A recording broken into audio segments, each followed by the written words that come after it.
20 লাখ টাকা নিয়ে তোলপাড় ওয়াইটি। 20 লাখ টাকা না তো টিনু বলেই নি তো, মিথ্যে প্রচার হচ্ছে, টোপ ফেলছে। অ্যাকচুয়ালি টোপটা কে ফেলছে টোপটা? তো এই 20 লাখ টাকা আর সন্দীপের দাদু আসা, মানে সন্দীপের মায়ের কাকা আসা, এটা নিয়ে তোলপাড়। কারণ ওই মানুষটার নাকি প্রচুর সম্পত্তি। সন্দীপ সম্পত্তির জন্য কি ওই মানুষটাকে এখন তেল দিচ্ছে? মানে বাড়িতে কাজ হচ্ছে তো তারপরেও সে কাজ ফেলে রেখে দাদুকে আনার কথা না, বলেছে পরের সপ্তাহে যাবো, তবুও সেই দাদুকে নিয়ে আসলো। কিসের জন্য? সম্পত্তি। তারপরেও শোনালো প্রচুর সম্পত্তি আছে, এতদিন খোঁজ করেনি। আর এদিকে 20 লক্ষ টাকা শুনছি বলছে যে না তো টিনু বলেনি তো, 20 লক্ষ টাকা চায়নি তো। এমনি গাজায় দম দিয়ে এটা ওয়াইটিতে চলে আসলো। আর কেউ আবার বলছে ওয়াইটি কি বিচারালয়? ওয়াইটি বিচারালয় নয় তো, কোর্ট বিচারালয়। সেখানে অবশ্যই যেটা হওয়ার হবে, আর ওয়াইটিতে যেটা হওয়ার সেটা হবে। কারণ এই ওয়াইটিতেই তো নিজের নোংরামি বিক্রি করে, নিজের নোংরামি পরকিয়া বিক্রি করে টিনু খাচ্ছে। টিনু রাজারালে চলছে, রিল্যাক্সে চলছে এই ইউটিউবেই তো। তাহলে ইউটিউবেই সেই কথাগুলো কেন উঠবে না? প্রসঙ্গ তো এখানেই তো, প্রশ্নটা কেন উঠবে না? দিনের পর দিন মিথ্যে ভিডিও দিচ্ছে, দিনের পর দিন টাইটেলে খেলে যাচ্ছে, আর এই ওয়াইটিতে এসে সেই কথা হবে না কেন? তো কালকে সঙ্গীতা ম্যাডামের একটা লাইভ দেখলাম, সঙ্গীতা ম্যাডাম চ্যালেঞ্জ করে গেল কালকে, যদি না হয় তাহলে ওপেন বলতে হবে। ওপেন তাহলে বলুক যে এটা মিথ্যে। আমি শুধু ছেলে চাই, আমি 20 লাখ টাকা চাই না, আমি কোনো টাকা পয়সা চাই না। ক্ষমতা থাকলে টিনু বলুক। টিনু নিশ্চয়ই ভিডিওগুলো দেখছে, অবশ্যই দেখছে, এবং সঙ্গীতা ম্যাডামের ভিডিও তো দেখছি। তাহলে সঙ্গীতা ম্যাডাম এত বড় একটা কথা যখন কালকে বলে গেল, টিনুর ক্ষমতা থাকলে বলুক। চলো বন্ধুরা, এই সবটা নিয়ে আজকের ভিডিও নিশ্চয়ই ভালো লাগবে। কালকে সঙ্গীতা ম্যাডামের লাইভটা, আবার সে কালকের লাইভটাতেও থাকতে পারিনি, পরে দেখেছি। আর তোমরা জানো যে লাইভে থাকলে আমি কমেন্ট করি, তো কালকেও সঙ্গীতা ম্যাডামের লাইভটা আমি থাকতে পারিনি, পরে দেখেছি। তো চলো, দেখেছি তো আবার সেই কথাগুলো বলবো, 100 বার বলবো। জাল মোটামুটি গুটিয়ে এসছে, একদম চলে এসছে, গুটানো হয়ে গেছে। এখন শুধু টেনে তোলার পালা, আর সেটা খুব তাড়াতাড়ি আমরা দেখতে পাবো, বুঝতে পারছি। চলো, তো এই 20 লাখ টাকা অ্যাকচুয়ালি ডিমান্ডটা কে করেছে? টিনুর প্রয়োজন নাকি ফোকলার প্রয়োজন? কারণ ফোকলা তো টাকারই পিয়াসী, ও তো টাকার জন্যই 1 লাখ টাকা মাসে ইনকাম ইউটিউব করে, সেই একটা কথা টিনুর থেকে শুনে ফেলেছিল। আর সেই জন্যই তো এই বধূকে, এই কি বলবো, এই অন্যের বউকে ফুসলিয়ে নিয়ে এসেছিল। এটা তো প্রত্যেকটা পলকে প্রমাণ হয়ে গেছে, এবং এখনো প্রমাণ হতে চলেছে যে এই 20 লক্ষ টাকা আদৌ কে চেয়েছিল, কে চেয়েছে, কে আছে, কে খেলাচ্ছে টিনুকে দিয়ে, এই নাটকগুলো কে করাচ্ছে? ফোকলা নাকি টিনুর বাবা মা, বৌদিকে আনা যাবে না এখানে, কারণ এখনো গোপের রেখা ওঠেনি। তো কারা করছে? চলো, এই সবটা নিয়ে আজকের ভিডিও নিশ্চয়ই ভালো লাগবে। আর সন্দীপ কেন তার দাদুকে বাড়িতে নিয়ে এসছে এতদিন পরে? এই দাদুকে কেন বাড়িতে নিয়ে এসছে? নিশ্চয়ই কোনো অভিসন্ধি আছে, ওই 20 লাখ টাকা দিতে হবে না, ওই জন্য দাদুকে নিয়ে এসছে। পটিয়ে পাটিয়ে দাদুর যদি সম্পত্তিটা লিখিয়ে নিতে পারে, প্রচুর টাকার মালিক হয়ে যাবে সন্দীপ। কারণ সন্দীপেরও তো প্রচণ্ড লোভ, ভীষণ লোভ সন্দীপের, ওই জন্য। তো চলো, আজকে সবটা নিয়ে ভিডিও। হ্যালো বন্ধুরা, কেমন আছো তোমরা? নিশ্চয়ই ভালো আছো, আমিও খুব ভালো আছি। তো টিনুর কালকের ভিডিওতে ভিডিও করার পরে আমরা তো আবার চিন্তা করি। তারপরে তোমাদের যে ডেটগুলো কালকে বলে গেছি, যে 22 তারিখে ওর দাদার বিয়ে হয়েছিল, 21 তারিখে ওর বিয়ে হয়েছিল। কিন্তু কালকের যে ভিডিওটা টিনু দিয়েছে, একটু ঘোষবাড়িতে ঘুরতে গেছি, আর টাইটেলে খেলে দিয়েছে দাদা বৌদির ম্যারেজ ডে, বিবাহবার্ষিকী। কিন্তু পরবর্তীতে যখন আমাকে সবাই কমেন্ট করছে, দিদিভাই বা আন্টি দেখো, বিবাহবার্ষিকী মা আর মেয়ে দুজনেই ভিডিও দিয়েছে, কিন্তু কোথাও কি বিবাহবার্ষিকী লেস ছিল? কোথাও লেস ছিল না। ঘুরতে গেছে, একবারও কি মানে ম্যারেজ অ্যানিভার্সারির মুখে এনেছে কেউ? টাইটেলে খেলেছে, কারণ ও জানে এই ভিডিওটা ওর কাছে আছে, হয়তো ম্যারেজ অ্যানিভার্সারির জন্যই খাওয়া দাওয়া করতে গেছিলো, কিন্তু ওর মুখে কি একবারও এসছে? আসেনি। কিন্তু ওর মনে হয়েছে যে যেহেতু দাদার ম্যারেজ অ্যানিভার্সারিটা হয়ে গেছে 22 তারিখে হয়ে গেছে, এটা দিয়ে খেলে দিই, টাইটেলে খেলে দিই। কারণ ম্যারেজ অ্যানিভার্সারি শুনলেই সব ভিউয়ার্সরা দৌড়াতে যাবে দাদা বৌদির ম্যারেজ অ্যানিভার্সারি, সেখানে ওর যদি কিছু দেখা যায় আগের দিন আর পরের দিন, সেই জন্য টাইটেলে খেলেছে বন্ধুরা, কারণ মা বলেছিল যে একটু ঘুরু ঘুরু করতে যাচ্ছি, একটু বেরু করতে যাচ্ছি, একটু কেনাকাটি করতে যাচ্ছি, কারণ সেটাই আমরা দেখেছি যে সবজিপাতি বাজারঘাট করে নিয়ে এসছে, সেখানে মারও কিন্তু কোনো বেরোনো বা ঢোকার কোনো ম্যারেজ অ্যানিভার্সারির কিচ্ছু বলেনি। আর বৌদির চুল বাঁধাটা সেদিনকে ওই যে মেয়েটা আসে ওদের বাড়িতে, কি যেন নাম ভুলে যাচ্ছি, ও কিন্তু একটা বিনুনি বাঁধছিল, বলছিল সাগর বিনুনি, এরকম করে বলছিল না? তাহলে কি এই ভিডিওটা সেদিনকেরই? কারণ বিনুনিটা দেখে মনে হচ্ছিল সেদিনকেরই এই বিনুনিটা। মানে ওরা তো গোলে মালে তালে গোলে কী করে বুঝতে পারি না, আমিও ভেয়া চাকা খেয়ে যাই। তো সবটা মিলিয়ে যখন দুটো তিনটে কমেন্ট দেখলাম তখন ভাবলাম হতে পারে ও টাইটেলে খেলে দিয়েছে, অন্য জায়গায় অন্যভাবে হয়তো অ্যানিভার্সারিটা বানানো হয়েছে। নাহলে প্রথম বছরের অ্যানিভার্সারি, মার মুখেও কিছু নেই, দাদাও একটা গোলাপ দিয়ে অ্যানিভার্সারি বললো না, বা টিনুও কোথাও করলো না, উইশ করলো না। তবে বহুদিন আগে একটা ভিডিওতে দেখা গেছে, যেদিন টিনু বাড়িতে ছিল না, দেখা গেছে বাবা আর মা বেরিয়েছিল, না টিনু বাড়ি ছিল না, সরি বৌদি বাড়িতে ছিল না, মা আর মেয়ে বলেছিল বেরিয়ে যে সামনে তো ম্যারেজ ডে আসছে, অ্যানিভার্সারি আসছে, তো বৌদির জন্য একটা কানের মানে সোনার কানের বানাতে দেওয়ার জন্য মেয়েকে নিয়ে গেছিলো। তোমরা একটু মনে করে দেখো, ওর যারা দেখো তো ভালো, যারা দেখো না আমার কাছে শুনে নাও, যে বৌদি যখন বৌদি বাড়িতে ছিল না তখন মেয়ে আর মা বেরিয়েছিল, বেরিয়ে বলেছিল যে সামনে ম্যারেজ ডে আসছে, একটা সোনার কানের বা একটা সোনার কানের দুল একটা বানাতে গেলাম, মার কোনো ভিডিওতে দেখেছিলাম। তা সেই কানের দুলটা কোথায় গেল? সেই কানেরটা তো দেখলাম না, সেই কানের দুলের কোনো খোঁজই হলো না। তাহলে ম্যারেজ অ্যানিভার্সারি চলে গেল, কানের দুল দিল না, বা বুঝতে পারছি না। কারণ আবার দেখেছিলাম বৌদির কানে একটা বেলকুড়ি, ওটা ননদেরটা পড়েছিল কিনা, ননদ আবার কালকে বললো যে আমার কানের গলাটা সব খোলা আছে, নাকি ওই বেলকুড়িটাই একদম ননদের মতোই বানিয়ে দিয়েছে। সবটা নিশ্চয়ই আসবে সামনে। আর যদি ওগুলো হজম হয়ে যায়, কারণ ওই সমস্ত অনুষ্ঠানে হয়তো স্পেশাল কেউ থাকতে পারে, সেই স্পেশাল কেউ থাকার জন্য হয়তো ভিডিও করতে পারেনি, ওই জন্য হয়তো দিতেও পারবে না, কারণ অনেক সময় ক্যামেরাতে চলে আসে, ওই জন্য ম্যারেজ অ্যানিভার্সারি তো স্বাভাবিক ধুমধাম করে হয়। নাহলে ম্যারেজ অ্যানিভার্সারি একবারও কারুর মুখে দেখা গেল না, শ্বশুর বাড়িতে ছাড়াই, শ্বশুর ছাড়াই ঘোষ বাড়িতে গিয়ে খাওয়া দাওয়া হলো, একটু যেন কেমন যেন একটু অসংযত মনে হলো। কিন্তু আমি তোমাদের বলে গেলাম 22 তারিখেও দাদার বিয়ে হয়েছিল, সেটা তোমরা সঙ্গীর ভিডিওতে গিয়ে দেখতে পাবে। 22 তারিখেও দাদার বিয়ে হয়েছিল, 22শে সেপ্টেম্বর। আর 23 তারিখ ওর দাদা বৌদি বাড়িতে ঢুকেছিল গাড়ি করে, ওই পর্যন্তই ভিডিওটা এন্ড হয়েছিল। তাহলে 22 তারিখ চলে গেছে, সেই 22 তারিখ বা 22 তারিখের ভিডিও, 23 তারিখের ভিডিও সব চলে এসছে, কিন্তু অ্যানিভার্সারির অরিজিনাল অ্যানিভার্সারির ভিডিওটা এখনও আসলো না। তাহলে কি সেটাও স্টকে আছে? কারণ প্রথম বছরের অ্যানিভার্সারিতে একটা কেক কাটা হলো না, যার এরকম একটা সোশ্যাল ফিগার রয়েছে, একজন সোশ্যাল মানুষ রয়েছে, আর একটা কেক কাটা হলো না, একটু কেমন যেন কালকে অসংযত লেগেছিল অসংযত। তারপরে ভেবেছিলাম বরের পয়সা নেই, মেয়ে গরিব ঘরের। তবে একজন আমাকে লিখেছে যে মেয়েটা গরিব ঠিক আছে, কিন্তু তার থেকেও গরিব টিনুর বাবা মা। পরে ভেবেছিলাম একদমই তাই। ওর বাবা তো মানে টিনুর বৌদির বাবা তো তাও রিক্সা চালিয়ে বা ভ্যান চালিয়ে, যাই হোক চালিয়ে কর্ম করে খায়, কর্ম করে নিজের কর্ম, আমি বলছি না কারুর কাজকে ছোট করছি না, যে যার পরিশ্রম দিয়ে পারিশ্রমিক খায়। সেখান থেকে দাঁড়িয়ে থেকে যে জামাই যার সাথে মেয়ের বিয়ে দিয়ে হয়েছে, সে তো বাড়িতে বসে বোনের ঘাড়ে বসে খাচ্ছে, আর মা বাবা মেয়েকে বিক্রি করছে। কিভাবে বসে দিনের পর দিন মা বাবা মেয়েটাকে বিক্রি করছে, এটার থেকেই তো বোঝা যায় যে সত্যি কথাই যে কথাটা আমাকে লিখেছে, যে কমেন্টটা করেছে, সত্যিই তার যথার্থ মূল্য আছে, তার মূল্যায়ন আমি করলাম। সত্যি কথায় টিনুর বৌদি তো গরিবের মেয়ে কতটা আমি জানি না, তার থেকেও ভিখারি হচ্ছে টিনুর বাবা মা। এটা একদমই সত্যি কথা, কালকে আমাকে চোখ খুলে দিয়েছে এই কথাটায়। কারণ আমি অনেকবার বলেছি যে গরিবের মেয়ের জন্যই এগুলো সম্ভব হয়েছে, গরিবের মেয়ের জন্যই এরকম বধূ নির্যাতন, গরিবের মেয়ের জন্যই ম্যারেজ অ্যানিভার্সারির দিন একটা কেক কাটা হয়নি, একটা সুন্দর করে একটা শাড়ি পরানো হয়নি। এটা গরিবের মেয়ের জন্য আমি বলেছিলাম সত্যিই তাই।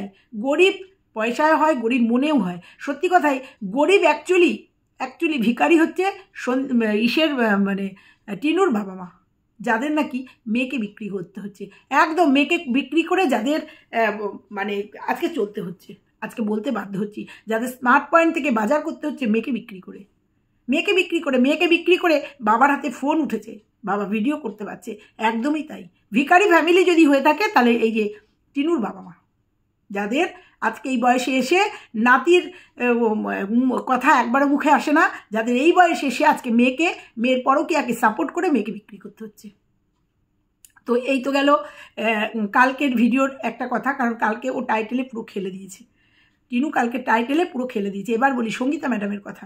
কালকে সঙ্গীতা ম্যাডাম লাইভে বারবার বলেছে যে যদি এটা মিথ্যে হয়, কারণ অনেকেই নাকি বলেছে, আমি দেখিনি সবার ভিডিও, দেখা সম্ভব হচ্ছে না সবার ভিডিও, যেটার কন্টেন্ট করি, যেমন ওর মা, ওর বাবা, টিনুর ভিডিওগুলো দেখে ভিডিও করতে হয়, সন্দীপের ভিডিও দেখি, আর সবার ভিডিও দেখা সম্ভব না। তো দেখছিলাম, শুনলাম যে এটা নাকি কোনো বিশ্বাসযোগ্যতা নেই। আবার একটা কমেন্টও নাকি এসছে, টিনু নাকি বলেছে ও মা গো, টিনু বলছে কিসের 20 লক্ষ টাকা, মানে এটাও রটনা, মিথ্যে প্রচার। তো এটা যদি মিথ্যে প্রচার হয়, আমার একটাই বক্তব্য, যেটা সঙ্গীতা ম্যাডামেরও বক্তব্য, একটাই বক্তব্য, এটা যদি মিথ্যে প্রচার হয়, মিথ্যে কথা হয়, টিনু কেন আপডেট দিচ্ছে না? টিনু কেন, ও ভিডিও দেখছে, 100% ও ভিডিও দেখছে, এবং তাহলে টিনু কেন ভিডিও দিচ্ছে না এবং বলছে না, ওপেন ক্যামেরা এসে বলছে না এগুলো মিথ্যে কথা, রটনা হচ্ছে, আমি কোনো টাকা পয়সা চাইনি, আমি শুধু ছেলেটাকে চাই, একবার শুধু এসে বলুক, যেটা সঙ্গীতা ম্যাডাম কালকে চ্যালেঞ্জ করে গেল, একবার শুধু এসে বলুক। কারণ আমরা দেখেছি সেবক দাদার মুখ দিয়ে বেরিয়েছে যে টিনুকে যারা হেল্প করছে দূরের থেকে, তার ননদরা হেল্প করছে, এবং তার সঙ্গে চ্যালেঞ্জ করা ছিল যে সেরকম যদি হয় তাহলে ননদ আপডেট দিক, যদি মিথ্যে কথা হয়, কারণ ননদের থেকেও কোনো আপডেট আসেনি। ননদের কমেন্ট বক্সেও অনেকে গিয়ে এই কমেন্ট করেছে, অবশ্যই তার চোখে পড়েছে। আর সে যে দেখে না, এটা একদমই মানবো না, কারণ প্রত্যেকটা ভিডিও সে যখনই দেখে যে তার ভাইয়ের জীবন একটা ইসের মধ্যে পড়েছে, বিপর্যস্তার মধ্যে পড়েছে, তখন সে ভিডিওগুলো দেখে, কন্ট্রোভার্সি চ্যানেলগুলো দেখে, তার সর্বোপরি নিজের কমেন্টগুলো দেখে সে কমেন্টের মধ্যে ওর এই কথাগুলো উঠে এসেছিলো। তাহলে ও কিন্তু কোনো আপডেট দেয়নি, যেখানে সে আপডেট দিতে বসে এবং বরাবর বসছে আপডেট দিতে বসে, তাহলে সেক্ষেত্রে বলবো যে সেও যখন আপডেট দেয়নি, তাহলে মেনে নিতেই হবে যে টিনু সেবক দাদা যে কথাগুলো বলেছে সেগুলো সত্যতা আছে, দূর থেকে টিনুকে এই রুমালি হেল্প করছে। সেই রকম যখন 20 লক্ষ টাকার কথা উঠেছে, কারণ উকিলে কথা হয়, যেমন তোমাদের আমি বলেছিলাম যে টিনুর উকিলের সঙ্গে সন্দীপের উকিলের কথা হয়েছিল, কোনো মারফত এসেছিল আমাদের কাছে, যে ওদের একটা 3টে না 4টে কন্ডিশনের কথা এসেছিল, এবং বারবার রিকোয়েস্ট করা হচ্ছিল যে ডিভোর্সের জন্য সন্দীপকে রিকোয়েস্ট করা হচ্ছিল। তখন সন্দীপ 3টে না 4টে শর্ত দিয়েছিল, সেই শর্তের 2টো শর্ত মেনে নেয়নি টিনু। আর তোমাদের বারবারই বলেছি, সেই শর্ত মেনে নিলেই অনেক কিছু প্রমাণ হয়ে যাবে, দুধ কা দুধ পানি কা পানি হয়ে যাবে, কারণ সেই শর্ত মেনে নিতে পারবে না। আর এই যে বলা হচ্ছে বারবার সোনা চুরি করে নিয়ে গেছে, সোনা চুরি করে নিয়েছে, এর অবশ্যই সত্যতা আছে। নালে তোমরা দেখেছো মাল রিকভারির দিন কাঁথা কাপড় হাবি জাবি যা ছিল সব নিয়ে গেছে, তোমরা দেখেছো? মুখে সোনার কথা বলেছে একটা মেয়ে আগে মাল রিকভারি করতে গেলে আগে প্রথমে বলবে আমার সোনাদানাগুলো কোথায়, কিন্তু দেখেছো? তাহলে সেখানেও প্রমাণ হয় যে ও সোনাদানাগুলো সব নিয়েছে। আর এখানেই বিপত্তি হয়েছে। সন্দীপের শর্তের মধ্যে হয়তো সোনাদানার কোনো একটা শর্ত ছিল, যেটা টিনু মেনে নেয়নি। তারপরে উকিল চেঞ্জ হয়েছে, তারপরে অনেক কিছু হয়েছে, আবার এটা আসছে 20 লক্ষ টাকা। তোমরা বলো তো বন্ধুরা, যদি এইটা না বলে টিনুকে দিয়ে হয়তো বলানো হয়েছে, হয়তো টোপ হিসাবে ব্যবহার করা হয়েছে, যে এই 20 লক্ষ টাকার টোপটা যদি সন্দীপ গিলে নেয় তাহলে 20 লক্ষ টাকাও পাবে, আবার ডিভোর্সটাও হয়ে যাবে। তাই তো? কোনোদিনও সম্ভব না। অন্যায় করেছে টিনু, 1 পয়সাও সন্দীপ দেবে না, আজকেও বলে যাচ্ছি। তাহলে এই কথাটা যদি মিথ্যে হয়, তাহলে ও তো সব ভিডিও দেখছে, আর ও যে আপডেট দেয় না তা না, আপডেট দিক, ওপেন বলুক যে আমি কোনো টাকা পয়সা চাইনি। আর আমরা দেখেছি ও বসিরহাট কোর্টে গেছে, কোর্টে গিয়ে বলেছে না কারোর নামে কেস দিতে আসিনি, বা আমিও কোথা থেকে কেস খাইনি, একটা প্রয়োজনে এসেছি, তোমরা জানতে পারবে। তাহলে আমরা জানতে পারলাম তো, সঙ্গীতা ম্যাডামের মাধ্যমে জানতে পেরেছি 20 লক্ষ টাকা ডিমান্ড করেছে। তাহলে ওই তো বলে গেছে, হিংস দিয়ে গেছে। তাহলে এখানে মানতেই হয়তো যে ও যে কথাটা বলছে, যে কথাটা আমাদের সামনে এসছে সেটা সত্যি, কারণ ওই নিজে কোর্টে গেছে এবং ওই বলেছে তোমরা যে কোনো মাধ্যমে সেটা জানতে পারবে। আমরা জেনে গেছি তো, তাহলে ঘটনাটা সত্যি। আর যদি মিথ্যে হয় তাহলে ওপেন ক্যামেরা এসে বলুক। কারণ সন্দীপ 5 লক্ষ টাকা, আর একটা কথা বলি, সন্দীপ বউকে কতটা বিশ্বাস করতো সেটা তো আমরা পলকে বুঝতে পেরেছি। কারণ বিশ্বাস তখনই, ভালোবাসা বিশ্বাস না করলে বইয়ের নামে টাকা পয়সা রাখতো না কোনো স্বামী। কারণ আমাদের স্বামীরাও যা করে, যা সম্পত্তি করে বইয়ের নামে, অন্তত আমার বাড়িতে তো তাই, আমার বাড়ি গাড়ি ঘর যা কিছু সব আমার নামে। এটা তো অনেক স্বামীরাই করে, আর এটা হয় ভালোবাসা বিশ্বাস। তাই বলে বলবো যারা করে না তারা ভালোবাসা বিশ্বাস করে না করে, কিন্তু টাকা পয়সা, এই যে সন্দীপ কতটা বিশ্বাস ভালোবাসতো যে সব টিনুর নামে ছিল, সেটা আমরা বুঝতে পেরেছি। 1 টাকা ও ট্রান্সফার করতে পেরেছে, আর 1 টাকা যেহেতু টিনুর নামে রয়েছে সেটাও বলে দিয়েছে ওটা দিয়ে দেবে। তাহলে কতটা ভালোবাসা বিশ্বাস থাকলে একটা স্বামী তার স্ত্রীর নামে চোখ বন্ধ করে সমস্ত টাকা পয়সা তার নামে দিয়ে দেয়। আর যদি সেটাই হতো তাহলে আজকে টিনুর ফেস ভ্যালু হতো না, যদি সন্দীপ সেটা না করে দিত। সন্দীপ যদি মনে করতো না ওকে কোনো দিন ময়দানে আসতে দেবো না, আমি ভিডিও করব, আমার মার ব্লগিং দেখাবো, রান্নাবান্না দেখাবো, কারণ আমরাও জানি শিলাদিকে সবাই ভালোবাসে, সেইভাবে এগোবো, হতেই পারতো। কারণ সন্দীপ রুমালির ভাই, সেই হিসাবে ওর ফেস ভ্যালু হতো আস্তে আস্তে, মা আর ছেলে সুন্দরভাবে ভিডিও দিত। কিন্তু না, সন্দীপ তার বউকে প্রাধান্য দিয়েছে, আর সেই প্রাধান্য, সেই প্রায়োরিটিটা নিয়ে টিনু খেলে গেছে। তো যেটা বলছিলাম 20 লাখ টাকা, তাহলে যখন যদি এটা মিথ্যেই হয় তাহলে ও এসে আপডেট দিক, আর যদি আপডেট না দেয় তাহলে আমাদের মেনে নিতে হবে যে এটা ও একটা টোপ হিসাবে দিয়েছিল, হয় ইস্পার নয় উস্পার। সে বলে না, হয় তুক নালে তাক, মানে লাগলেও ভালো না লাগলেও ভালো, দুই দিকে গেম খেলছে, দুই দিকে টিনু গেম খেলছে, হলেও ভালো না হলেও ভালো। তো যাই হোক, এই সমস্ত নাটক করে কোনো লাভ নেই। তবে টিনুকে দিয়ে এগুলো করানো হচ্ছে, টিনুকে দিয়ে বাই প্রেশার করানো হচ্ছে। তার মধ্যে 1 নম্বরে ফোকলা আছে, কারণ ফোকলা টাকার পিয়াসী, টাকা ছাড়া ও কিচ্ছু বোঝে না। ও জানে যতক্ষণ টিনুর সাথে ওর সম্পর্ক আছে, সম্পর্ক কতদিন থাকবে সেটা তো জানি না, কিন্তু ও জানে যতক্ষণ সম্পর্ক আছে যতটা নিংড়ে ওকে নেওয়া যায় ততটাই ওর মঙ্গল। যেমন তোমরা দেখেছো বাড়িঘর ঝাঁচকচকে হয়ে গেছে, মনের মতো বৌমা নিয়ে এসছে, তো সেই বৌমাই টাইলস বসিয়ে ডালপালা দিয়ে পাখি বসিয়ে দিয়েছে, দেওয়ালে পাখি বসিয়ে দিয়েছে, আমরা দেখেছি। তো সেই রকমই যদি 20 লাখ টাকা ডিমান্ড করা যায়, যদি এদিক ওদিক কাউকে দিয়েও যদি 12-15 লাখ টাকা নিজের কাছে থাকে, তো কত, এটাও তো কত দিয়ে। ওই জন্য এই টোপটা আর এই টোপটার মধ্যে ফোকলা আছে, ফোকলা এই টোপটা টিনুকে দিয়ে করিয়েছে। তা এই টোপটা যদি করিয়ে থাকে তাহলে তো এটা আমাদের সামনে চলে এসছে। আর এই সব খবর নিশ্চয়ই মিথ্যে হয় না, এই সব খবর কখনোই মিথ্যা হয় না।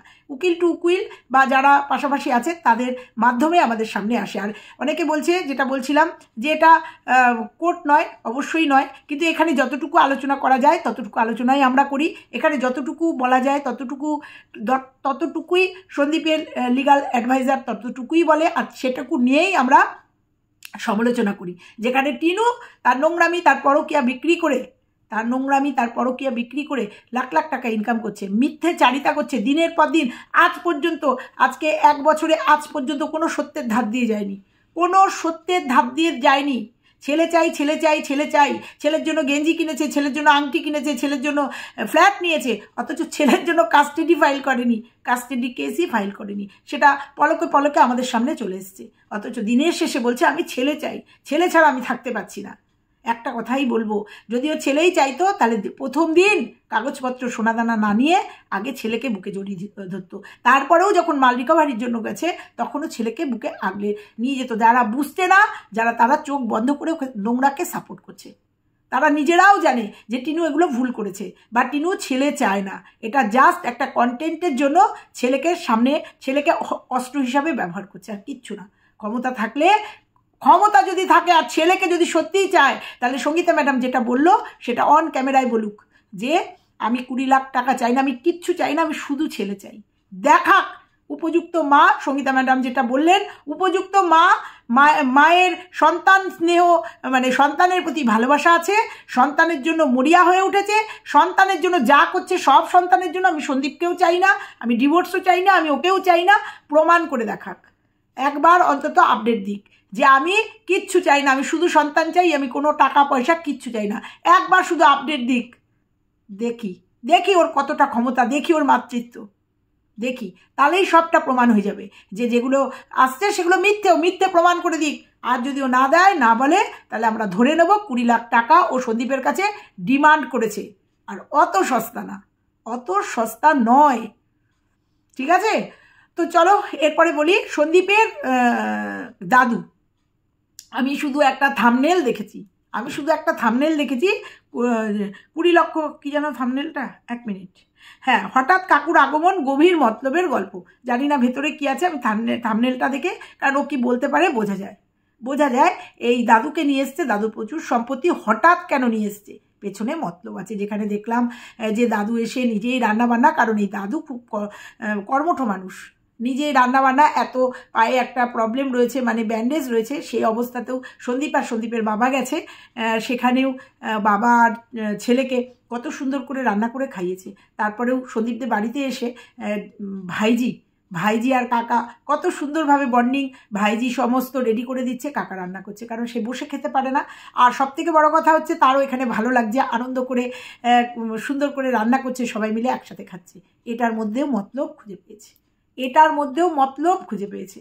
অবাক লাগে না যে খোঁজ করে এতদিন যোগাযোগ ছিল না, হয়তো কোনো মাধ্যমে যোগাযোগ করেছে, যোগাযোগ না থাকতেই পারে। মানুষ নিজেদের মানে অবস্থার সঙ্গে, নিজেদের পরিস্থিতির সঙ্গে, পরিবারের সাথে বা আত্মীয় স্বজনের সঙ্গে যোগাযোগ নাই হতে পারে। আর সব পরিবারের সবার সঙ্গে যোগাযোগ রাখা সম্ভব সবসময়? তো এতদিন পরে যোগাযোগ হয়েছে, যোগাযোগের সঙ্গে সঙ্গে সন্দীপ গিয়ে দাদুকে নিয়ে এসছে, বলেছে কয়েকদিন রাখবে। এটার মধ্যেও নাকি মতলব আছে, এটার মধ্যেও নাকি খুঁজে পেয়েছে কেউ খুঁজে পেয়েছে যে এই যে কেন বাড়িতে কাজ করছে তবুও সেই অবস্থায় বাবা আর ছেলে গিয়ে দাদুকে নিয়ে আসলো, এর পেছনে কোনো মতলব আছে। প্রচুর সম্পত্তি, কেন সন্দীপের কি একদম সম্পত্তি নেই? সন্দীপের কি কোনো জমি জমা নেই? কিচ্ছু নেই, নিঃস্ব, বেকার ওই টিনুর দাদার মতো। ও যদি ইউটিউবে ইনকাম নাও হয়, ইউটিউব যদি নাও করে, তাহলে সন্দীপ অন্তত না খেয়ে মরবে না। সন্দীপের যা ধানি জমি দেখে এসছি, সন্দীপের যা নিজের সম্পত্তি আছে, নিজেদের যা চাষবাস আছে, সর্বোপরি সন্দীপ নিজে খুব কর্মঠ, ডাল ভাতের অসুবিধা হবে না। তা সেই সন্দীপ, তার যার নিজের এত সম্পত্তি রয়েছে, সেই সন্দীপ দাদুকে নিয়ে এসছে তার সম্পত্তির জন্য। মানুষের বলার একটা লিমিট থাকে, তারপরেও বলছে কোনো মতলবের জন্য। এতদিন পরে এত সম্পত্তি আছে দেখে সেই দাদুকে নিয়ে এসে প্রচণ্ড তুইয়ে তাকে খাওয়ানো হচ্ছে, তাকে যত্নার্থী করা হচ্ছে। অবাক লাগে, সত্যি কথায় অবাক লাগে। যখন কোনো আত্মীয় স্বজন দেখা যাচ্ছে না, সন্দীপের কোনো আত্মীয় স্বজন নেই, তখন বলছে কোথাও নেই, কেউ আসে না, কেউ ভালোবাসে না, আত্মীয় স্বজন কেউ নেই সন্দীপের, দেখেছো কারোর সঙ্গে সম্পর্ক নেই। অথচ যখন আত্মীয় স্বজন আসছে, কারণ এর আগেও দেখেছিলাম সন্দীপের নিজের কাকাদের বাড়িতে যাওয়া বা পিস্তত দাদাদের বাড়িতে যাওয়া, দেখেছিলাম কোনো একটা ভিডিওতে জিনিসপত্র দেওয়া দিই, তখনও অনেক কথা হয়েছিল। আবার যখন আত্মীয় স্বজন দেখা যাচ্ছে, সন্দীপ আস্তে আস্তে ঘুরে দাঁড়িয়েছে, একটু স্টেবল হয়েছে, এখন যোগাযোগ সব থেকে বড় কথা, নিজেদের যদি মেন্টালিটি স্টেবল না হয়, নিজেদের আর্থিক দিকটা যদি মানে স্টেবল না হয়, কারোর সাথে যোগাযোগ রাখাও খুব হয়, মানে প্রবলেম হয়ে দাঁড়ায়। সেরকম হয়তো সন্দীপ নিজের জীবনে একটু ব্যস্ত ছিল, তাই জন্য কারোর সঙ্গে যোগাযোগ করেনি। এখন সবটা ঠিকঠাক হয়ে গেছে, বাড়িঘর হয়েছে, একদম সুখী পরিবার। এখন একজনকে নিয়ে এসে রাখলে পরে কোনো অসুবিধা হবে না খাওয়া থাকার, কারণ একটা মানুষকে নিয়ে আসলে পরে তাকে শুতে দিতে হয়, থাকতে দিতে হয়, তাকে সুন্দরভাবে খেতে দিতে হয়। সেই পরিস্থিতি হয়তো সন্দীপদের ছিল না, যে একটা মানুষ আসলে রাত্রিবেলা কোথায় থাকবে, খাওয়াটা যেমন তেমন, থাকাটাও একটা ব্যাপার। এখন সন্দীপদের কোনো ঘরের অসুবিধা নেই। এখন যদি একটা মানুষ 1 মাস এসেও থাকে, কোনো প্রবলেম নেই, খাওয়ার প্রবলেম নেই, জলের প্রবলেম নেই, থাকার প্রবলেম নেই। তাই হয়তো ভেবেছে যে ঠিক আছে, বয়স হয়ে গেছে, যোগাযোগ হয়েছে, তাহলে এখন মায়ের কাকাকে মানে দাদুকে নিয়ে এসে 2 দিন রাখি, তাতেও প্রবলেম না। কোনো আত্মীয় স্বজন আসলেও প্রবলেম, আর না আনলেও প্রবলেম, আনলে পরে বলছে এত সম্পত্তি দেখে সন্দীপ নাকি দাদুকে নিয়ে এসছে। অবাক লাগছে না? অবাক লাগে কিছু মানুষের কথা শুনে। অথচ যারা দিনের পর দিন মিথ্যেচারিতা, নোংরামি করছে, মিথ্যেচারিতা করছে, একটার পর একটা দিনের পর দিন মিথ্যে ছড়াচ্ছে, মিথ্যে বলছে পুরী যাব, যাচ্ছে সুরাট, এরকম প্রচুর মিথ্যে বলছে। ফোকলা আমার সাথে নেই, আমি আমার মা, আমার বৌদি, আমার ঠাম্মিকে নিয়ে তীর্থতে বেরিয়েছি, দেখা যাচ্ছে পরবর্তীতে যে তার গাড়িতেই সে ক্যামেরা নিয়ে নাচানাচির ভিডিও করছে, যার সাথে সে চলে গেছিল, সে রয়েছে সঙ্গে। তাদেরকে সবাই মানে দিচ্ছে, তাদেরকে সাপোর্ট করছে কিছু মানুষ, যারা দিনের পর দিন মিথ্যে কথা বলছে। দিনের পর দিন, শুক্রবার থেকে রবিবার একদম পরিষ্কার যে কোথাও টিনু নেই, ওর বাড়িতে নেই, কিচ্ছু না। টিনুর নিজের কি জানো প্রমোশনাল ভিডিওর পরিষ্কার করে দেখা গেছে, তার শ্বশুরবাড়ির ঠিকানা, অবৈধ শ্বশুরবাড়ির ঠিকানা পরিষ্কার করে দেখা গেছে। তবুও তারা চোখে পট্টি পড়ে রয়েছে। আর সেরকম আজকে 20 লাখ টাকা নিয়েও একটা নতুন নোংরা খেলায় মত্ত হয়েছে। নোংরা খেলায় যে নিশানায় যদি লেগে যায় তো লেগে গেল, না গেল হয় ছক্কা নয় ফক্কা, দুটোতেই দেখা যাক একটা গেমে না হেরে গেলেও জিত, জিতে গেলেও জিত, সেরকম লাগিয়েছে টিনু। তো সেইটুকুই শুধু বলে গেলাম যে সঙ্গীতা ম্যাডাম যে কথাটা বলল সেটা প্রমাণ করে দেখা, ক্ষমতা যদি থাকে প্রমাণ করে দেখা যে 20 লাখ টাকার কথা তুই বলিসনি। আর যদি বলে থাকিস কি হিসাবে বলেছিস সেটা বল, কিসের জন্য বলেছিস, কিসের জন্য ডিমান্ড করেছিস আগে প্রমাণ কর। তুই নির্যাতিতা বধূ আগে প্রমাণ কর। তুই নির্যাতন সহ্য না করতে পেরে বেরিয়েছিস, এদিকে মানুষ মুখে রয়েছে তোকে প্রমাণ করে দেবে যে তুই পরকীয়া করে রয়েছিস এবং পরকীয়াভাবেই মানে অবৈধ শ্বশুরবাড়িতে বসবাস করছিস, প্রমাণ হয়ে যাবে। তো এখনও বলছি পারলে ক্ষমতা থাকলে আপডেট দে। তো চলো বন্ধুরা, সঙ্গীতা ম্যাডামের সঙ্গে আমিও চ্যালেঞ্জ করে গেলাম, কারণ অনেক তথ্য আমার কাছেও আছে, আমার কাছেও অনেক প্রমাণ আছে। অতএব আজকে চ্যালেঞ্জ করে গেলাম, যদি ক্ষমতা থাকে টিনু চ্যালেঞ্জ অ্যাকসেপ্ট কর, প্রমাণ দে। তো চলো বন্ধুরা, আজকে এই পর্যন্তই, সবটা মোটামুটি তোমাদের সামনে আসতে চলেছে। ভালো লাগলে লাইক কমেন্ট শেয়ার করো, আর চ্যানেলে নতুন হলে চ্যানেলটা সাবস্ক্রাইব করে পাশের বেল আইকনটা প্রেস করে দিও, তাতে আমার সমস্ত ভিডিও সবার আগে তোমাদের কাছে। টাটা।